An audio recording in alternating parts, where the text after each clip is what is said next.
मंगलम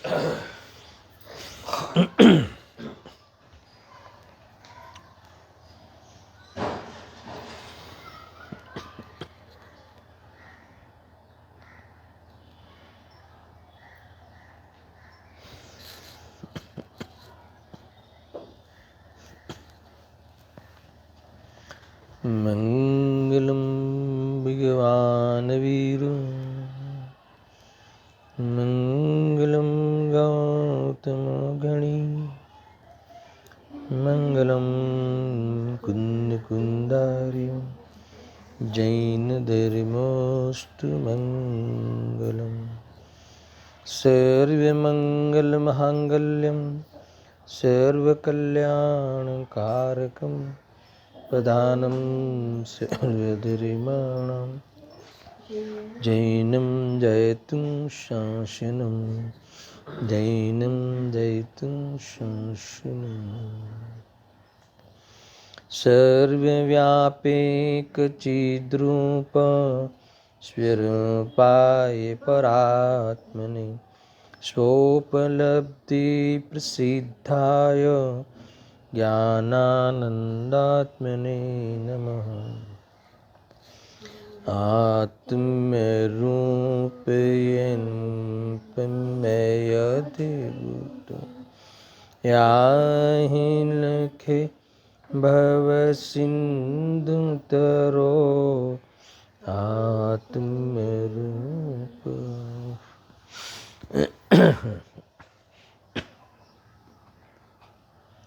प्रवचन सार सुपरिणाम अधिकार गाथा 83। इंद्रियादि के मूढ़ भाव वर्ते जीवने ते मोह छे। फिर से द्रव्यादि के मूढ़ भाव वर्ते जीवने ते मोह छे। ते मोहते आच्छन्न रागी द्वेषी थई क्षोभित बने। यहाँ इस गाथा में मोह राग द्वेष को परिभाषित करते हैं कि जिसका हमें नाश करना है। गजब की बात है कि मोह के क्षय की विधि बताने के पश्चात भी आचार्य देव हम कोई चूक नहीं जावे या हमें जिसका क्षय करना है उसका परिचय ही नहीं हो तो क्षय किसका करेंगे, या फिर हम जिसका क्षय करना है ऐसे उसी को ही स्वभाव मान के बैठे हो, है ना। तो इसीलिए हमें ये इतनी महत्वपूर्ण गाथा इसलिए है कि उस कारण का, जो दुख का कारण है, उस कारण का परिचय बहुत बड़ी बात है। इसीलिए इन्होंने ये गाथा यहाँ लिखी है। कल हमने इस गाथा का प्रारंभ किया था। अन्वयार्थ पढ़ते हैं, कल अन्वयार्थ चल चुका है, इसके बाद टीका प्रारंभ करते हैं। देखो, जीव के द्रव्यादि संबंधी मूढ़ भाव, द्रव्य गुण पर्याय संबंधी जो मूढ़ भाव परिणाम वह मोह है। ये मोह की परिभाषा हुई, है ना। यानी द्रव्य गुण पर्याय संबंधी अजानकारी, द्रव्यत्व गुणत्व पर्याय संबंधी नासमझी, इसको लेकर ही, ये अज्ञान के कारण ही वास्तव में एकत्व ममत्व कर्तृत्व भोक्तृत्व परद्रव्यों में ये वृत्ति चलती है। ये सब अनिष्ट कार्य जीव अपने मान्यता में करता है और इसको लेकर राग द्वेष रूप प्रवृत्ति जीवन में पाई जाती है। और उस राग द्वेष की पूर्ति के लिए 5 पापों को उचित समझता है और उस प्रकार से उपाधि बुद्धिपूर्वक ये सारा कार्यक्रम करता है।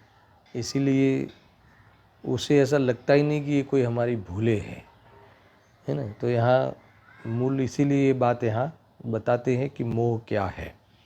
तो सबसे पहले मोह की परिभाषा ये करी, द्रव्यादि संबंधी मूढ़ भाव, मूढ़ता, अज्ञानता, द्रव्य गुण पर्याय संबंधी मूढ़ता रूप परिणाम वह मोह है। उससे आच्छादित वृत्ता हुआ जीव, अर्थात उसे अंगीकार करता हुआ जीव, उससे ही ग्रहण करता हुआ जीव, उसी मान्यता को के रूप परिणमित होता हुआ जीव। आच्छादित का अर्थ है कि उसी को ही आविर्भाव करता हुआ जीव, स्वभाव को, सत्य को तिरोभूत करता हुआ जीव। यहाँ कहते हैं कि राग अथवा द्वेष को प्राप्त करता हुआ क्षुब्धता को प्राप्त होता है, यानी अस्थिरता को, विचलितता को प्राप्त होता है। ये बात कल विशेष चली थी अन्वयार्थ के आधार से। अब आज टीका में प्रारंभ करता हूँ। शायद कल टीका पढ़ भी ली थी, मगर टीका अब एक एक कथन को समझते हैं। देखो, धतूरा खाए हुए मनुष्य की भांति। देखो, ये तो मुझे ऐसा लगता है कि वो है ना, जगाया तुमको कितनी बार, ये है ना, कितनी बार जगाते हैं आचार्य देव। हर गाथा के पीछे समापन करते हुए, उपसंहार करते हुए, अर्थात आगे की गाथा में ये विषय आने वाला है ऐसा कहते हुए अनेक रूप से गाथाएं लिखते हैं और हमें बार बार हमारे मन की जो गलत कल्पनाएं हैं, मनोगत कल्पनाएं हैं, उसे चैलेंज करते हैं। हमें अगर उस मनोगत कल्पनाओं को हम खुद चैलेंज करना सीख जावे, उसके सामने सत्य बात रखना ही चैलेंज करना है, तो वह मनोगत कल्पना ओझल हो जाएगी, तिरोभाव को प्राप्त हो जाएगी, अभाव को प्राप्त हो जाएगी। ऐसा हमें समझना चाहिए, प्रयोग में लेना चाहिए। देखो, धतूरा खाए हुए मनुष्य की भांति जीव के जो पूर्व वर्णित द्रव्य गुण पर्याय है, उनमें होने वाला तत्व अप्रतिपत्ति लक्षण मूढ़ भाव, वह वास्तव में मोह है ना। शांति से लेते हैं। देखो, सबसे पहले तो मूढ़ भाव कौन सा है उसका लक्षण बता दिया है ना। तो तत्व अप्रतिपत्ति अर्थ करते हैं बाद में, पहले कथन समझते हैं। वो मूढ़ भाव का लक्षण है। अब ये तत्व प्रतिपत्ति में क्या होता है, तो ये कहा कि द्रव्य गुण पर्याय है, उसके प्रति, वो तत्व अथवा उसके स्वरूप के प्रति अप्रतिपत्ति, उसके प्रति अनजान, उसके प्रति अज्ञान, उसके प्रति निर्णय नहीं होना, ऐसा है ना। ये इसके प्रति अनुपलब्धि, उस तरफ ध्यान नहीं जाना, है ना, ये कह रहे हैं। तो किसके प्रति, तो कि पूर्व में जो वर्णित 80वीं गाथा में जो हमें द्रव्यत्व गुणत्व पर्यायत्व को अगर जानता है तो वो अपने आत्मा को जानता है, समझ लो, है ना। द्रव्यत्व गुणत्व पर्यायत्व रूप से अपने आत्मा को जानना ही एकमात्र मोक्ष का उपाय आगे वर्णन किया। तो उस संबंधी उसे यहाँ कहते हैं कि उस संबंधी उसे अज्ञानता है, ये यहाँ कहा।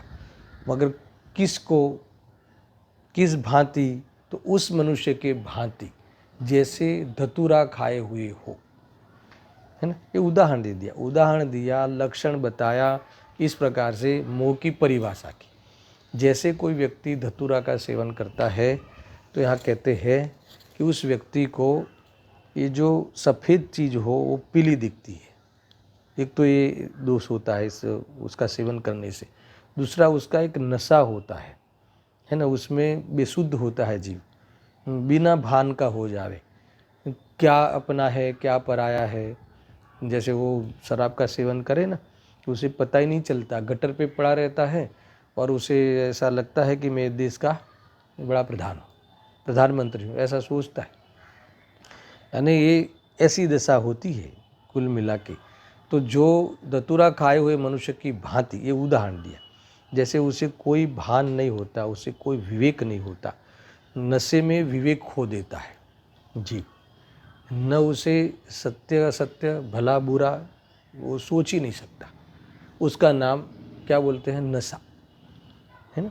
जैसे शराब पीता है जो व्यक्ति, या धतूरा लिया यहाँ पे, तो उसमें जो नशा हो जाता है, फिर उसे स्वपत्नी परपत्नी का भी भान नहीं रहता, उसे स्वघर परघर का भी भान नहीं रहता, उसे अच्छे बुरे का भी भान नहीं रहता। तो उस धतूरा के जैसे पिया है, जिसने सेवन किया है, खाया हुआ है, इस मनुष्य के भांति ऐसे ही जीव को, अब सुनना, किसको क्या है नशा, क्या है वो नशा, इधर अज्ञानता, अविवेक क्या है कि जीव के जो पूर्व वर्णित द्रव्य गुण पर्याय है उनमें होने वाला तत्व अप्रतिपत्ति लक्षण नीचे दिया है।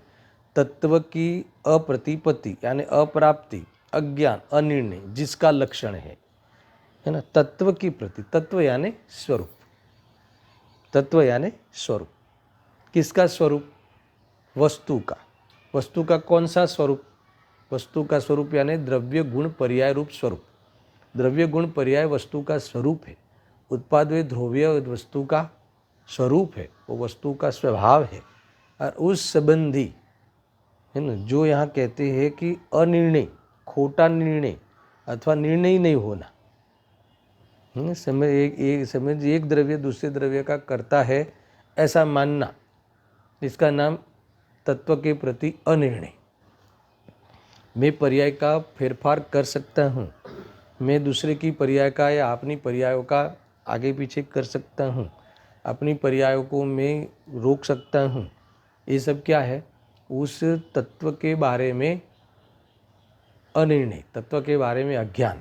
तत्व है ना ये स्वरूप, तत्व ने स्वरूप, पर्याय का स्वरूप क्या बताया था, परस्पर प्रवत आदि बताया था ना, एक समय की मर्यादा वाला। तो भी ये कहता है कि नहीं, मैं इस पर्याय को मैं अपने सुनिश्चित का भी कहा था कि अपने अपने समय में सुनिश्चित होता है, तो क्या नहीं, मैं पहले ले आऊँगा, अर्थात मैं फेरफार कर लूँगा। पर्याय में फेरफार करने की बुद्धि है ना बहुत होती है पर्याय, तो आगे तो बहुत लिया ना शिवी गाथा में। तो ये कहते हैं कि ऐसा तत्व के प्रति जो मूढ़ता है, तत्व यानी स्वरूप, द्रव्य का स्वरूप, गुण का स्वरूप, पर्याय का स्वरूप, वस्तु की सत्ता का त्रिकाल सत्ता संबंधी, जो उस संबंधी उत्पाद में ध्रुव्यात्मक वस्तु के संबंधी है ना, कुछ भी उसे पता नहीं है। इसीलिए तो ये वास्तव में भ्रम करता है कि नहीं नहीं कोई मेरा काम कर ले, कोई ऐसा है कि मैं किसी का काम कर लूँ, ऐसा है मैं बच्चों को संभालूँ, है ना, ये सब ऐसा कहते हैं। तत्व अप्रतिपत्ति लक्षण मूढ़ भाव वह वास्तव में मोह है। आगे लिखा है, उस मोह से निज रूप आच्छादित होने से, ये मूल बात है यानी यहाँ कहते हैं कि उस मोह से, ऐसी मान्यता से नुकसान क्या होता है, मोह में क्या होता है, निज रूप आच्छादित होने से। सुनो या निज रूप आच्छादित होने से, निज रूप यानी अपना स्वरूप, मोह के कारण अपना स्वरूप है ना, अपना आत्मा आच्छादित हो जाता है, यानी उसका स्वरूप हम भूल जाते हैं यानी ढंक जाता है, आच्छादित हो गया ना, उस संबंधी हमें भ्रम हो जाता है। ऐसा देखो, ज्ञान का ज्ञेय आत्मा तो बन रहा है, सुनना, ऐसा नहीं होता कि ज्ञान का ज्ञेय आत्मा नहीं बनता। अनुभूति स्वरूप भगवान आत्मा आबाल गोपाल सबको निरंतर अनुभव में आ रहा है, यानी ज्ञान का ज्ञेय तो आत्मा बन रहा है, परंतु उसे निज रूप से नहीं जानता। भूल क्या हो गई, उस गाथा में भी 70वीं 18वीं गाथा में यही कहा ना कि आत्मा की अनुभूति तो हो ही रही है, तो फिर भूल क्या हो गई कि जो अनुभूति हो रही है, ये हो रही है अनुभूति, ज्ञान की अनुभूति, वो मैं हूँ, ऐसा अनुभव नहीं करता। क्यों नहीं करता, तो कि मोह से आच्छादित होता हुआ। क्योंकि उस जानने में आने वाले पदार्थों में कुछ न कुछ मनोगत कल्पना करने लगता है कि मेरा है ना, ये जानने में आ गया तो ये अच्छा है, ये बुरा है, या मेरा है या तेरा है ना, उसी में ही, उन पदार्थों में ही भेद करने लगा, भेद दृष्टि से देखने लगा, किसी को अच्छा मानने लगा, किसी को बुरा मानने लगा, अच्छा मानने लगा उसको रखने का भाव है ना, उसके प्रति आकर्षण का भाव, राग भाव, बुरा लगने लगा उसे हटाने का भाव करता हुआ सारा जीवन क्लेश को ही प्राप्त हुआ। अभी तक की ये कहानी जीव की है। यहाँ कहते हैं कि मोह से निज रूप आच्छादित होने से, निज रूप यानी अपना स्वरूप, अरहंत के द्रव्यत्व गुणत्व पर्यायत्व को जानकर अपने द्रव्यत्व गुणत्व पर्यायत्व को जानता है, अपने मन के अंदर, मन ज्ञान के अंदर अगर उस रूप से अनुभव करता है तो मोह का क्षय होता है।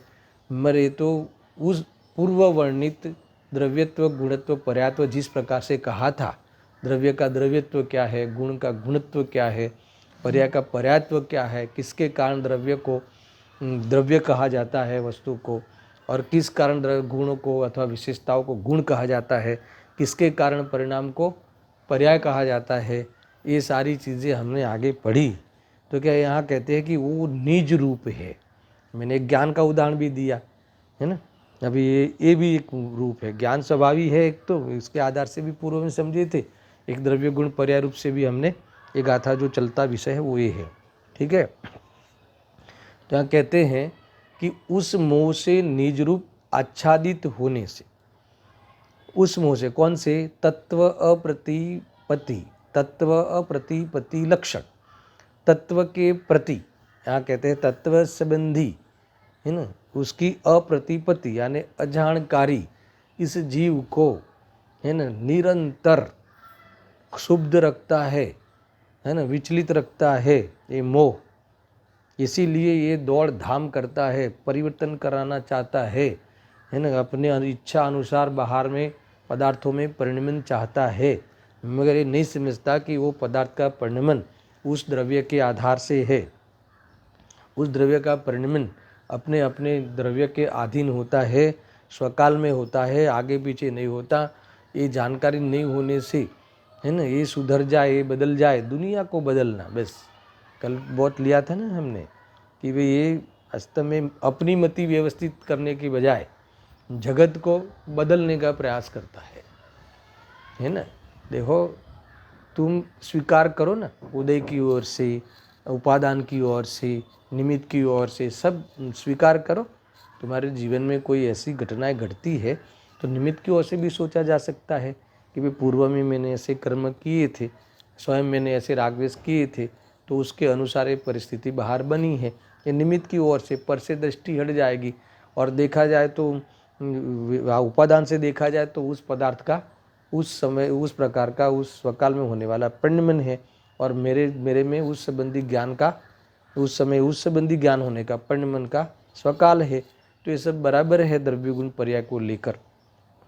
अगर हमें ख्याल नहीं हो तो ये फिर हमें बदलने का भाव करेंगे कि नहीं क्यों नहीं बदले, वो क्यों नहीं चलता मेरे आधार से, मेरे हिसाब से, है ना, क्यों, उसको कितना समझाया हमने, अब करो झगड़ा, है ना। प्रकृति में परिवर्तन तुम्हारी इच्छा के अनुसार नहीं होगा।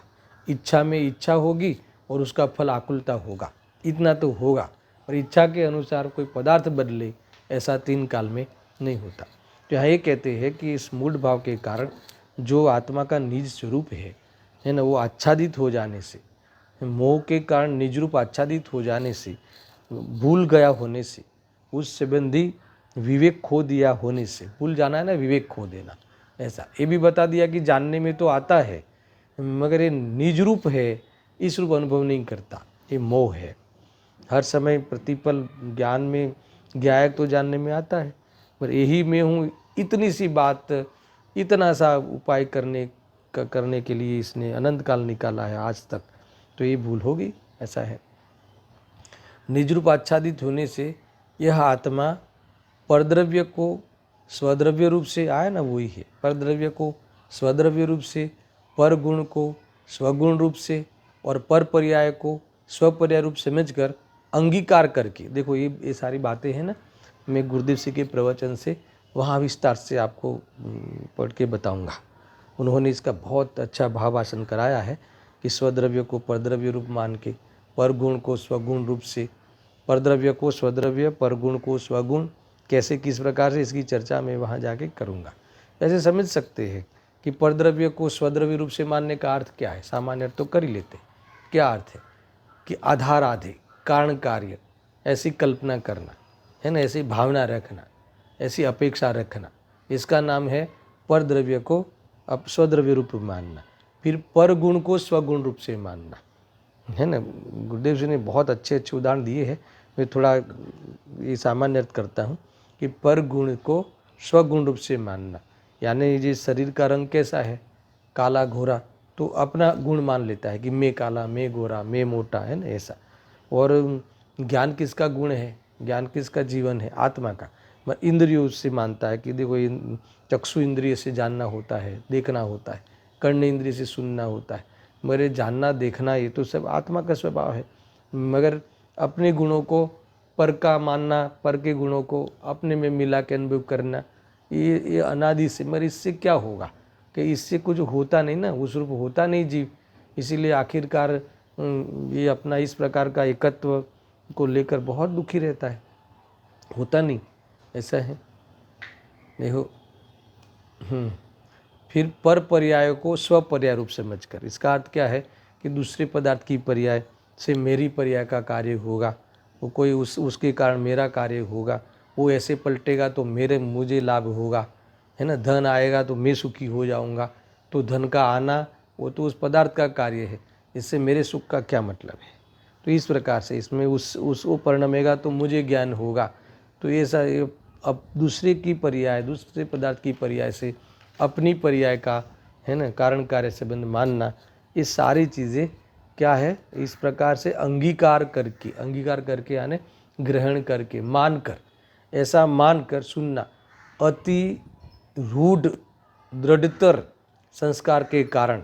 अति रूढ़ यानी ये तो रूढ़ी होती ना, रूढ़ी, ये ऐसे ये मानने की रूढ़ी है, तो ये अनादि से ऐसा रीढ़ा हो गया है, समझ में आया ना। क्यों रीढ़ा हो गया है कि उसको ऐसा ही संस्कार डालते रहता है हर पर्याय में, उसी को ही दृढ़ करते हैं। लिखा ना दृढ़तर, गुरुदेव जी ने तो बहुत अच्छा अर्थ निकाला है कि अभी भी तो आचार्य की करुणा है, दृढ़तम नहीं लिया, दृढ़तर लिया, यानी ऐसा संस्कार भी नहीं डाल सकता दृढ़तम यानी उससे भी हायर, दृढ़तर यानी तो निकल जाने वाले संस्कार है, ऐसा इस लाइन में अर्थ डाला इन्होंने।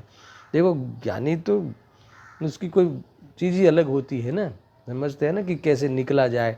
देखो आचार्य ने अभी दृढ़तर कहा है, जाग जा, दृढ़तम तो नहीं कहा है, यानी इसका अर्थ है कि ये आगे के संस्कार कुछ नहीं बिगाड़ते तेरे, निकल जाएंगे, ऐसा कह के इन्होंने समझाया है ना। थोड़ा थोड़ा अपन पॉइंट बाद में देखते हैं।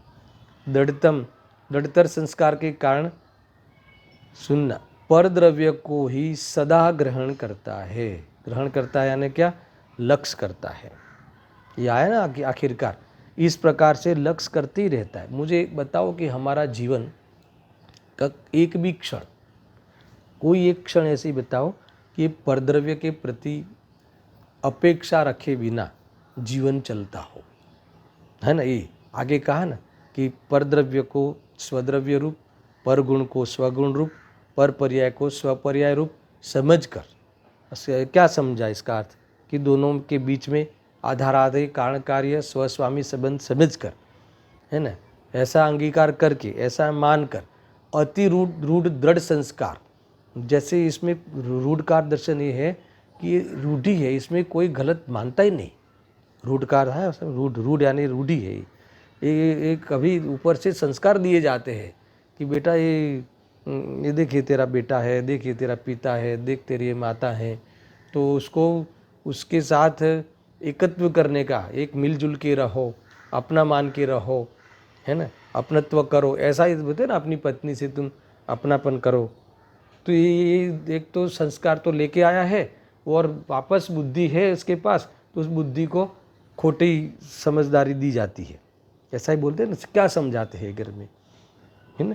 देखो मैंने कल कहा था कि बाहर में लौकिक व्यवहार तो ऐसा ही होगा, मगर अंतरंग चित्त अंदर में यानी श्रद्धान में, अभिप्राय में, तो ये सात चीज़ें हमें ख्याल में रखनी, जागृत रहना कि खरेखर कोई किसी का कैसे हो सकता है, कोई किसी का कैसे हो सकता है। उसका अर्थ क्या, कोई किसी को सुखी दुखी कैसे कर सकता है, कोई किसी को कैसे टिका सकता है। अगर ये मान लो कि एक बार ऐसा समझ के चले कि कोई कर सकता है, तो क्या स्वरूप होगा दुनिया का। मान लो कि ऐसा एक बार दर्शन सोचो, गलत सोच के एक बार सोचो गलती निकालने के लिए, कि मान लो कि कोई कर सकता है ना, तो स्वरूप क्या होगा। अगर मान लो कि भगवान सुखी कर सकते हैं, ऐसा हम मान के चले, तो दुनिया में कोई दुखी कैसे रहे। भगवान क्यों किसी को दुखी रखे, समझ में आया ना। तो फिर आपको बोलना ही पड़ेगा कि भगवान क्या करे, वो तो उसके अपने कर्म के आधार से आ गया ना आखिरकार। तो बात तो जब कोई किसी को कर नहीं सकता, ये बात कितनी बढ़िया है, कितनी सुकून हो देती है। अगर कर सकता तो हम टॉप वाले कोई लेवे ना कि कर सकता है, तो हम करने का सारा जिम्मा किसको देंगे? भगवान को ही देंगे ना कि भगवान आप ही कुछ करो, आप महापुरुष हो। अब वो कर सकते होते है ना, तो ये जितने ये सब दिखता है भेदभाव, ये सुखी दुखी और ये एक समान होते, मगर ऐसा होता नहीं ना, ऐसा है। और दूसरा ये तो हम तो भगवान वितरागी भगवान को लेके देखे तो उनको तो विकल्प ही नहीं आएगा, तो कोई सुखी नहीं होगा। समझ में आया कि नहीं? वितरागी भगवान होते, भगवान वितरागी होते, इनको तो राग ही नहीं आता, तो फिर सुखी करने की बात कहाँ से आई? यानी कहीं भी बात तुम्हारी कटेगी, कटेगी यानी खंडित होगी, सच्ची सिद्ध होगी ही नहीं। तो ये बात जबरदस्त सोचने जैसी है। तो यहाँ कहते हैं कि इस प्रकार से अंगीकार करके परद्रव्य को स्वद्रव्य रूप से, पर गुण को स्वगुण रूप से और पर पर्याय को स्वपर्याय रूप से समझकर, है ना, ऐसा समझकर, ऐसा मानकर, ऐसा अंगीकार करके अतिरूढ़ यानी बस अनादि से जो चला आया है उस रूढ़ि के हिसाब से दृढ़तर संस्कार के कारण, और ऐसा हर पल संस्कार डालता है, इसका अर्थ क्या? दृढ़ करता है। उसी ऐसा ही मान कर, है ना, अपनी अभ्यास रखता है। इसका नाम है अभ्यास रखने का नाम संस्कार है ना। संस्कार के कारण अब क्या करता है? परद्रव्य को ही सदा ग्रहण करता हुआ यानी परद्रव्यों का लक्ष्य करता हुआ। मैंने इसी बात को लेके अभी थोड़ा बात छिड़ी थी कि परद्रव्यों को सदा ग्रहण करता हुआ यानी लक्ष्य करता हुआ। देखो आप आपके जीवन में देखो कि परद्रव्य के बिना हमारा सोचना ही नहीं हुआ है, परद्रव्य के बिना हमारा जीवन का आधार बन ही नहीं पाया है आज तक। देखो खाना पीना सोना, पंच इंद्रियों के भोग भोगना, अरे धर्म के नाम पर भी अनेक यात्राओं, अनेक ज्ञानियों के सहारा लेना, है ना, देव शास्त्र गुरु के शरण की बात करते रहना, आखिरकार शुभ भाव के आश्रय में रहना, व्रतादि जो आश्रय भाव है, शुभ भाव रूप आश्रय है, उसी का आधार मानना। यानी हमने अपनी तरफ से स्वाधीनता की तरफ से कभी सोचा ही नहीं, आया समझ में? कभी सोचते ही नहीं क्या होगा आखिरकार। तो फिर देखो इससे होता क्या है? निरंतर भय बना रहता है, निरंतर भय बना, ये चले जाएंगे तो, संयोग में से हट जाएंगे तो, है ना, बिजनेस हो तो ये, है ना, ये वर्कर नहीं आएंगे तो, ऑर्डर नहीं मिलेगा तो, मिल गया तो सप्लाई नहीं होगी तो, सप्लाई हो गई तो पेमेंट नहीं मिला तो, अगर पेमेंट मिला मान लो तो फिर उसको संभालने के लिए क्या करें? मुझे एक क्षण के लिए भी परद्रव्य से, है ना, एक प्रकार से उपेक्षा करके उससे निवृत्त होके सोचा भी गया हो एक बार, है ना, तो बताना। वेद ज्ञान के बिना संभव नहीं है। वेद ज्ञान के अंतर्गत ही परद्रव्य से उपेक्षा करके, परभाव की उपेक्षा करके सोचा जा सकता है। उसी का नाम ही तो वेद ज्ञान है ना। और इसी ये अभ्यास रूप वेद ज्ञान जो मैं बार बार आपको कहता हूँ, वही गति मिलेगी आपको मार्ग में जाने की, है ना। वहीं से आपका रास्ता निकलता है मुक्ति के मार्ग में प्रवेश करने का। तो ये कहते हैं बहुत समझने जैसा है। देखो यहाँ क्या कहते हैं कि इस प्रकार से ये गलत समझा है, द्रव्यत्व गुणत्व पर्यात्व संबंधी अज्ञान है, इस संबंधी ये अणसमझ है, नासमझी है, उस ऐसा मोह का लक्षण है। और ऐसे मोह के कारण निज रूप से आच्छादित होकर, निज रूप को भूलकर, अपने गुण पर्याय व द्रव्य में अपनी अखंडता, अपने द्रव्य क्षेत्र काल भाव से परिपूर्णता ऐसा भूल गया है। तो आत्मा परद्रव्य की अधीनता, परद्रव्य के गुणों की अधीनता, परद्रव्य के कार्य की अधीनता, है ना, उसके सामने ही देखता रहता है कि ये कब करे, ये कब सिखाए और मैं सीखूँ, ये कब मोक्ष ले जाए और मैं मोक्ष चलूँ। तो ऐसा ही उसने परद्रव्यों की अधीनता वाला ही जीवन जिया है, दृढ़ता करी है, ऐसे दृढ़ संस्कार डाले हैं, और इसके कारण निरंतर परद्रव्यों का लक्ष्य ही करता रहता है। और सुनना, आगे कहते हैं कि दग्ध इंद्रियों की रुचि के वश से, एक और जोड़ा इन्होंने, दग्ध इंद्रियों की रुचि के वश से। दग्ध यानी क्या? देखो नीचे लिखा है, दग्ध यानी जली हुई, हल्की, शापित, दग्ध यानी तिरस्कार वाचक शब्द है। ये जो एक दग्ध चीज़ें है, यानी ये मुझे दुखी करने में कारण बनने वाली चीज़ जो है, कौन? इंद्रिय नहीं, इंद्रियों की रुचि, यानी इंद्रियों के लक्ष्य से, इंद्रियों के विषय जो बनते हैं उसकी रुचि है ना। इसमें इंद्रिय, ये जो शरीर है ना, उसी में काम आता है इंद्रिय के विषयों को जानना और जान के फिर उसमें भोग की कल्पना करना। तो ऐसा दुष्ट काम में ये इंद्रिय हमें निमित्त बनती है, ऐसा कहा। दग्ध ये शापित शब्द है, ये तिरस्कार वाला शब्द है। तो इसके वश से देखो, अभी ये जोरदार बात करते, अद्वैत में भी द्वैत प्रवृत्ति करता हुआ। सुनना बराबर, एक एक शब्द बड़ा कथन है ना, तो मैं एक एक कथन को आगे बढ़ाता हूँ। ऐसा करते हुए क्या करता है? अद्वैत में भी द्वैत प्रवृत्ति करता हुआ। यहाँ अद्वैत यानी कोई अभेद आत्मा की बात नहीं है।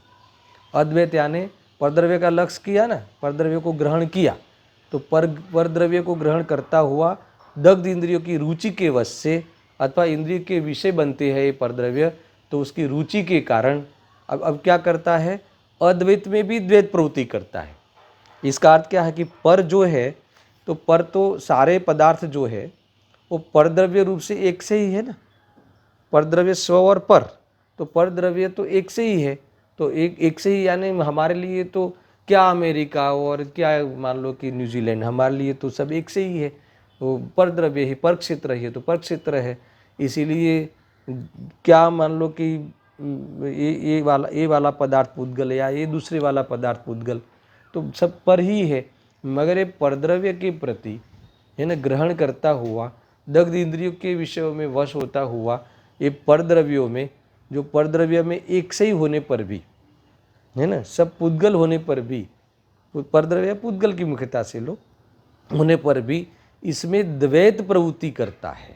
द्वैत प्रवृत्ति करता है, इसका अर्थ क्या कि रुचिकर अरुचिकर विषयों में राग द्वेष करके अति प्रचुर, सुनना, रुचिकर अरुचिकर विषयों में राग द्वेष करके आया ना, यानी कोई पदार्थ में रुचि करता है, कोई पदार्थ में अरुचि करता है, पर पदार्थों में भेद करता है। भेद ज्ञान कैसा करना था?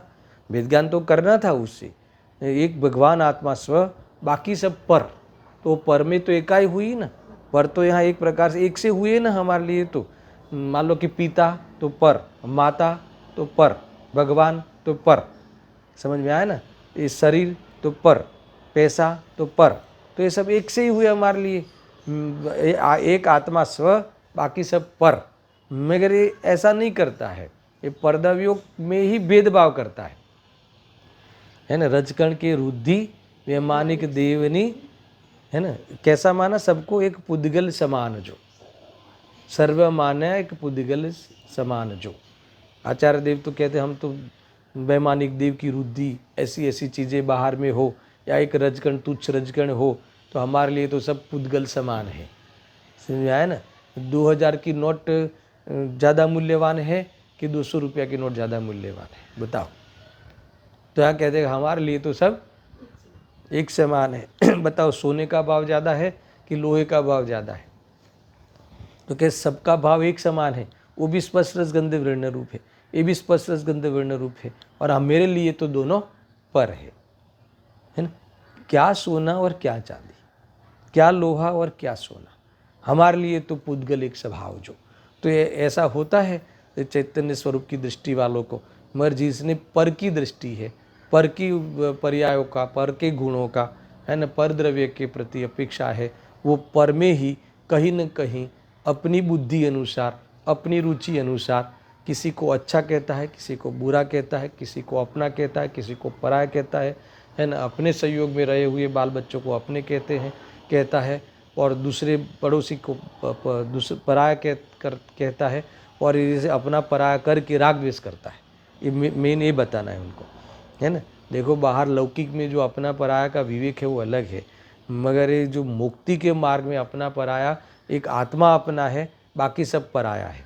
ख्याल में आया?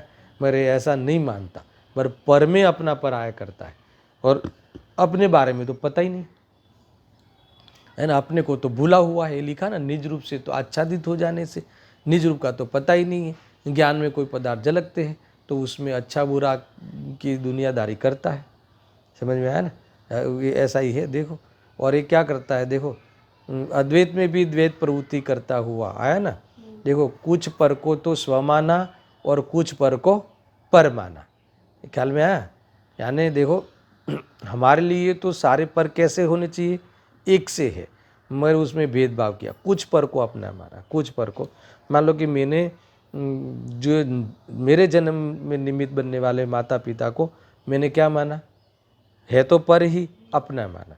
देखो भगवान महावीर को, वितरागी देव को अपना माना, और जो कुदेवादी को पर माना। तो इसमें क्या गलत किया, तो क्या देखो ये सब पर ही है।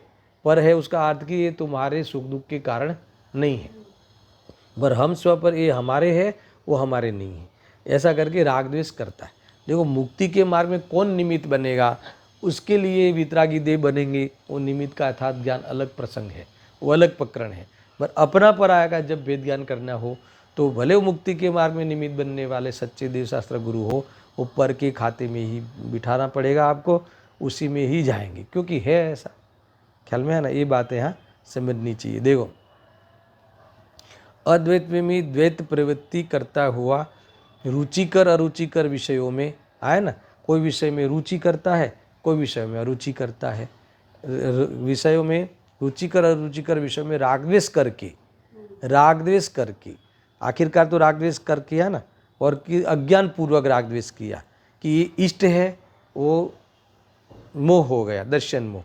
और इष्ट बुद्धि पूर्वक उस पदार्थ में राग करना, वो हो क्या हो गया, अनंतानुबंधी राग, बराबर। अथवा अनिष्ट बुद्धि पूर्वक कोई पदार्थ मुझे अनिष्ट लगता है, तो ये हो गया मिथ्यात्व। और अनिष्ट बुद्धि पूर्वक उसको हटाने का भाव, तो वो क्या हो गया, द्वेष। तो ऐसा राग द्वेष करके, अब सुनना, अति प्रचुर जल समूह के वेग से प्रहार को प्राप्त सेतुबंद पुल की भांति दो भाग में खंडित होता हुआ अत्यंत क्षोभ को प्राप्त होता है। क्या कहा, बीच में एक छोटा सा उदाहरण डाल दिया। जैसे देखो ये नदी का प्रवाह है ना, तो वो कैसे बहता है, शांत हो तो पुल के नीचे से ऊपर एक जो पब्लिक को जाने के लिए ब्रिज है, पुल बांधा हुआ होता है, सेतु यानी पुल, तो और उसके नीचे से पानी अपना आप चले जाता है। मरे पानी का एकदम प्रचंड वेग आवे, प्रचुर वेग आवे, इतना वेग आया जोर से कि पुल को क्या कर दिया, तोड़ दिया। तो आधा ओ बाजू और आधा ए बाजू, तो ये आकुलता का कारण हो गया ना। तो अब आकुलता चलती है, फिर वहाँ ये कहते हैं ना, तो अत्यंत क्षोभ को प्राप्त होता है। तो इस प्रकार से इस मोह का इतना वेग आया, मोह में इतना है ना, अंधकार में इतना हावी हो गया इसके, कि वो इतने वेग में किसी को अपना मान लिया, किसी को पराया मान लिया, किसी को कभी अपना माना, कभी इसी को पराया कर दिया ने माना, होता नहीं कुछ, सब पराया ही है, मगर ऐसा माना। तो ऐसा करके क्षोभ को प्राप्त हुआ, क्षोभ को यानी हर समय विचलितता को प्राप्त हुआ। ये मेरे है, मैं उनका हूँ, अरे ये मेरे थे अब बदल गए, है ना। अब ऐसा, इस प्रकार से ऐसा ही जीवन चलता है इसका, समझ में आया ना। ये गजब की बात है, सुनना बराबर से, ऐसा है। और अत्यंत क्षोभ को प्राप्त होता है। इससे मोह, राग और द्वेष, इन भेदों के कारण मोह तीन प्रकार का है। यहाँ कौन सी गाथा चलती थी, 83। विषय कौन सा चलता था कि अब मैं मोह का परिचय, अथवा मैं उस शुद्धात्मा के लाभ का जो परिपंथी है ना, शुद्धात्मा के लाभ का दुश्मन है, ऐसे मोह को, उस मोह के स्वरूप को और उनके भेदों को इस गाथा में बताने का प्रयास करूंगा, कि जिसके कारण उस मोह के अभाव का उपाय हो सके, है ना। बीच में वो मोह आवे तो तुम्हें पता चले कि यही है कि जिसको हमें क्षय करना है, अथवा जिसको हमें भूलना है, जिसको हमें मिटाना है, आश्रय नहीं लेना है, इसका अर्थ ये है ना। तो इस प्रकार से ये मुख्य रूप से तो गाथा पूरी हुई। इन्होंने मोह की परिभाषा करी, राग की परिभाषा कही, द्वेष की परिभाषा कही, और तीनों की परिभाषा करके तीनों मोह के तीन प्रकार मुख्य रूप से, और भेद तो अनेक है इसके ही भेद प्रभेद, पर मुख्य भेद तीन हैं। तो इसमें और देखना, एक बात ध्यान में रखना, यहाँ राग द्वेष है वो चारित्र मोह के भेद है, और मोह जो कहा दर्शन मोह कहा, मगर यहाँ चारित्र मोह भी वो दर्शन मोह के सहित राग द्वेष लेना है, क्योंकि मुख्य तो वो ही है। बाकी का अगर मोह चला जाए और बाकी के राग द्वेष को वास्तव में गिनती में लेते ही नहीं। समझ में आया ना, क्योंकि वो उपाधि बुद्धि विनय का राग है, वो बराबर जागृत रहता है और स्वरूप में लीनता का अभ्यास चालू रखता है। इस प्रकार से हमें ये बातें भी समझनी चाहिए। गुरुदेव सिंह की प्रवचन का आधार लेके थोड़ा सा 1-2 पैराग्राफ देखते हैं। ऐसे तो बहुत कुछ है इसमें, है ना, सुनना बराबर से। देखो काफ़ी पेज है प्रवचन के। देखो मैं पहले पैराग्राफ में कैसा वो बताते हैं, कोई बात नहीं, रह जाएगा तो कल ले लेंगे, कोई ऐसा हमें विकल्प नहीं है पूरा करने का, जल्दबाजी नहीं है, मगर समझने लायक है। देखो ये कहते हैं कि ધતુરો પીધેલા માણસની માફક। ધતુરો પીધો હોય એ ધતુરાના નશામાં બધાને બીજી રીતે દેખે। બીજી રીતે देखे, ख्याल में आया, यानी अविवेक से देखे। जो लौकिक में भी जो स्वपर का विवेक है वो भी भूल जावे, ये इसमें इनका कहना। आप सुनना, एम जीवने जे पूर्व वर्णवेला द्रव्यगुण पर्यायो विषे, અને पूर्व कहा था ना 80वीं गाथा में, द्रव्यत्व गुणत्व पर्यात्व का स्वरूप ऐसा है ना। अन्वय है वो द्रव्य है, अन्वय के विशेषण है वो गुण है, और अन्वय के व्यतिरेक वो पर्याय है ना, ये बताया था और इसका भावासन बहुत किया था। तो ये कहते हैं कि द्रव्य गुण पर्याय विषे पूर्वे कहा एवा द्रव्य गुण पर्याय विषे पूर्व કહ્યું હતું ને કે અર્યંતના દ્રવ્ય ગુણ પર્યાય જાણે અને એ જ પ્રમાણે પોતાના દ્રવ્ય ગુણ પર્યાય જાણે, પછી પર્યાય ગુણને પણ દ્રવ્યમાં ભેળવીને દ્રવ્યનો અનુભવ કરવો, એનું નામ सम्यक दर्शन सम्यक ज्ञान है। ये कहा था ना पूर्व में। इस प्रकार से द्रव्य का स्थायीपना, स्थायी रह के पलटना, पलटते हुए भी स्थायी रहना, और अपने अनंत गुणों का इस अभेद रूप सदा काल है ना हर हालतों में बना रहना, और उस जो चेतन स्वरूप है अनादि अनंत, उसका जो परिणमन है वो भी परस्पर अप्रवत रूप से ही है, समय की मर्यादा वाला ही है, अपने समय में सुनिश्चित वाला है। इस यही अन्वय का व्यतिरेक है। इस प्रकार से ये स्वरूप को प्राप्त है ना, निरंतर इस स्वरूप को प्रवाह में प्राप्त होता हुआ उत्पादित ध्रुव्यात्मक अखंड सत्ता बनी रहती है। आगे बहुत आने वाला है, इसलिए मैंने याद किया। तो यहाँ कहते हैं कि इस प्रकार से अगर जो अरविंद भगवान ने जैसा आपने द्रव्य गुण पर्याय को जाना है, कहा है और हमें ये बात समझाई है, और वो हमें सिद्धि भी होती है, अगर ऐसा इसमें अपने को भेड़वी ने, यानी अपने द्रव्यत्व गुणत्व पर्यायत्व के स्वरूप को इस प्रकार से समझे, तो यहाँ कहते हैं अनुभव करे, तो उसका नाम क्या है? सम्यक दर्शन, सम्यक ज्ञान, ऐसा कहते हैं। देखो मैं पढ़ता हूँ आगे। ये पूर्वे वर्णवेला द्रव्य गुण पर्याय विषे तत्व अप्रतिपत्ति लक्षण मूढ़ भाव है ना। अभी ये जो पूर्व में वर्णन किया है उस संबंधी यहाँ कहते हैं उस तत्व प्रतिपत्ति, यानी उसके स्वरूप संबंधी है ना, क्या है उस स्वरूप संबंधी मूढ़ता। ये क्या है?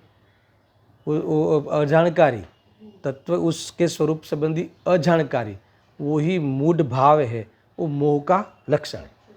देखो मोह किसे कहना, बराबर बढ़िया परिभाषा आई है कि अपने द्रव्य गुण पर्याय की अजाणकारी, अपने चतुष्टय स्व चतुष्टय के बारे में खबर नहीं होना। मैं सदा अपने स्व चतुष्टय में रहता हूँ, मेरा स्व चतुष्टय में पर चतुष्टय का अभाव है, और अपने स्व चतुष्टय से सदा मैं विद्यमान हूँ, इस संबंधी खबर नहीं होना ही तुम्हें बाहर के द्रव्यों के प्रति लक्ष्य करने के प्रति उस प्रेरित होते हो, और उससे प्रेरित होकर आखिरकार है ना बेशरम काम होता है। आखिरकार हमें धोखा ही होता है। धोखा क्या होता? धोखा क्या वस्तु का स्वरूप है, वो तुम्हारा कभी होता ही नहीं। वो तो तुमने अपने को धोखा दिया, अपने को अपने स्वरूप नहीं मानकर। तो यही तो है मूल बात। ये कहते हैं देखो, ये पूर्ण वर्णवेला द्रव्य गुण पर्याय विषे तत्व अप्रतिपत्ति लक्षण मूढ़ भाव है ने, वास्तविक तत्वनी अप्राप्ति, वास्तविक तत्वનું અજ્ઞાન, વાસ્તવિક તત્વની અણસમજ, વાસ્તવિક તત્વનો અનિર્ણય, એ જેનું લક્ષણ છે। कितना अर्थ कर दिया? तत्व के अप्रतिपत्ति यानी अजाणकारी, अणसमझन। वास्तविक तत्व क्या है? तुम गुण पर्यायवत द्रव्यम हो, तुम गुणों से बने हुए हो, और हर समय परिणमन करने का तुम्हारा पर्याय का स्वभाव है ना। द्रव्य स्वयं उस स्वभाव को लेकर, और पर्याय स्वभाव ये किस में है? हर द्रव्य में है। तो हर द्रव्य परिणमता है अपने द्रव्य को, हर द्रव्य के द्रव्यत्व शक्ति है, परिणमन शक्ति है, उसको लेकर परिणमता है। हर भाव शक्ति है, उसके लेकर जो पर्याय होनी है वही होती है। अभाव शक्ति है कि जिसके कारण जो नहीं होनी है वो नहीं होती है। भाव शक्ति है, इसीलिए जो ये भाव शक्ति, अभाव शक्ति जो होनी है वही होगी, और जो अभाव शक्ति जो है अब आगे के काल में, उसका जो भाव शक्ति जो भाव पूर्व में, भाव शक्ति का काम क्या है? भाव शक्ति तो परिणमन है। भाव शक्ति का काम ये है कि जो होनी है वही होगी। अभाव शक्ति का कारण ये है कि जो नहीं होनी है वो नहीं होगी। समझ में आया ना? भाव शक्ति, अकेली भाव शक्ति लोगे तो उस समय बिना भाव का कभी द्रव्य होता नहीं। समझ में आया? अभाव यानी जो वहाँ एक ही पर्याय होती है, दूसरी पर्याय वहाँ नहीं होती, अभाव शक्ति। समझ में आया ना? अभाव शक्ति यानी जो नहीं होने वाली है वो नहीं होगी। भाव शक्ति यानी जो होने वाली है वो होगी। भाव शक्ति यानी अभी की पर्याय है, दूसरे समय नहीं रहेगी। समझ में आया ना? इस प्रकार से हमें समझ लेना चाहिए, ऐसा है ना। अभाव शक्ति जो है ना, ये जो अभी आगे के समय में दूसरी पर्याय आने ही वाली है, ऐसा है। अभी पर्याय है उसका अभाव होके फिर दूसरी पर्याय आने ही वाली है। तो इस प्रकार से सारी शक्ति या द्रव्य में मौजूद है, यानी इसलिए यहाँ कहते हैं कि ये निर्णय नहीं होना, ये खबर नहीं होना, खबर होने पर भी माने नहीं, है ना। वो अपने हमने जो माना है उसका ही आग्रह रखे, है ना, वही प्रूव करने के लिए बस प्रयास करे, प्रयत्न करे। समझ में आया ना? यही वास्तव में मोह है, ऐसा यहाँ कहते हैं। क्योंकि मैंने क्यों कहा कि क्रमबद्ध पर्याय के बारे में जल्दी लोगों को, है ना, लोग उसको स्वीकार नहीं करते और वो उसका विरोध में ही प्रयास करते हैं प्रूव करने का, ऐसा है। पर एक बार सोचना चाहिए, ऐसा है ना। सर्वज्ञता की सिद्धि, सर्वज्ञ भगवान को मानोगे तो उसमें क्रमबद्ध पर्याय शामिल है। केवल ज्ञान का तुम्हें विश्वास करना हो तो सब लोकालोक के पदार्थों की त्रिकालवर्ती पर्याय सहित क्या जानना होता है, तो उसमें क्रमबद्ध पर्याय शामिल है। उसके बिना सर्वज्ञता की सिद्धि नहीं होगी, अतः सर्वज्ञता का स्वरूप ही समझ में नहीं आएगा, है ना, ऐसा है। तो यहाँ कहते हैं कि ये गुरुदेव जी कहते हैं कि ये जो वास्तविक तत्वनी अप्राप्ति, वास्तविक तत्वનું અજ્ઞાન, વાસ્તવિક તત્વની અણસમજ, વાસ્તવિક તત્વનો અનિર્ણય, એ જેનું લક્ષણ છે એવો મોહ, એવો મૂઢ ભાવ, ગુરુદેવશ્રી કહેते हैं ક્યાંય પણ પરદ્રવ્ય ગુણ પર્યાયમાં પોતાપણું માની અને ત્યાં રોકાઈ ગયો છે, यानी परद्रव्य के प्रति अपेक्षा रख करे दुखी हो रहा है। અને ऐसा कहते हैं कि पूर्ण वर्णवेला एवा द्रव्य गुण पर्यायो विषे तत्व अप्रतिपत्ति लक्षण अर्थात वास्तविक तत्वની अणसमझने लઈને मूढ़ भाव ते खरेखर मोह है। इस प्रकार से गुरुदेव के पहले 2 पैराग्राफ में हमने मोह की परिभाषा समझी है, और भी इन्होंने जो आगे राग की परिभाषा, द्वेष की परिभाषा, मोह के 3 भेद बता दिए ना। एक प्रकार से दर्शन मोह और अर्थात मिथ्यात्व, और मिथ्यात्व सहित राग द्वेष, इस प्रकार से 3 भेद बताए हैं। और ये 3 भेद बता के क्या कहने वाले हैं आगे, इसका हमें क्षय करना चाहिए सच्ची समझ से, सही जानकारी से। 80-81 गाथा में आपको वो विधि बताई है, उस विधि से मोह का हमें क्षय करना चाहिए। ये मेन है। वो आगे की गाथा में 84 नंबर की गाथा में ये तीनों को क्षय करने के लिए आगे प्रेरणा देने वाले हैं। इसकी चर्चा हम बाद में करेंगे। मेरा गुरुदेव सिंह के प्रवचन के कुछ और अंश है 83 नंबर की गाथा के ही, उस पर कल थोड़ा विचार करेंगे, फिर आगे चलाएंगे इसे। सहजानंदी शुद्ध स्वरूपी अविनाशी आत्मस्वरूप, सहजानंदी शुद्ध स्वरूपी अविनाशी आत्मस्वरूप, સહેજાનંદી શુદ્ધ સ્વરૂપી અવિનાશી આત્મ સ્વરૂપ.